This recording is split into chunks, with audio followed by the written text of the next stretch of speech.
Hello Joynal বাবা, তুই একটা ভিডিও দেখ।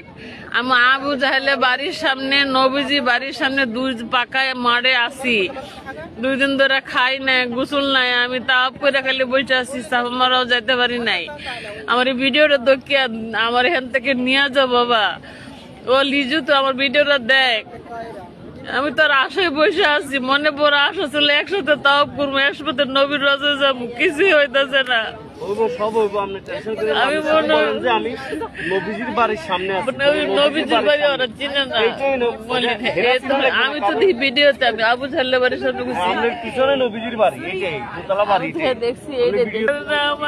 হ্যালো, আসসালামু আলাইকুম। কেউ যদি ভিডিওটা দেখেন, আপনাদের বাড়ি কোন জায়গায় বলছেন? না, ঢাকা 6 নম্বর ওনাদের বাড়ি। ওই সাইডে যদি কেউ ভিডিওটা দেখেন, একটু ভিডিওটা শেয়ার দিয়েন। আর যদি ওনাকে চিনেন, ওনার লোক কারা, ওনাদেরকে একটু ফোন দিয়ে জানায়েন।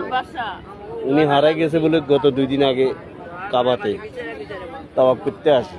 এখন ওনার কাছে হোটেলের কার্ডও নাই, ফোনও নেই, উনি হোটেলের নামও বলতে পারে না। ওনাকে যে কোনোভাবে সহযোগিতা করে হোটেলে পৌঁছাবো, এটা পাইতেছি না। এখন ওনার মেয়ে আছে, মেয়ে জামাই আছে, অনেকে আছে, কিন্তু এরাও কেউ ওনারে বলে 2 দিন ধরে খুশি পেয়েছে না। এখন একটু কাইন্ডলি যদি ওই ভিডিওটা শেয়ার করেন, তাহলে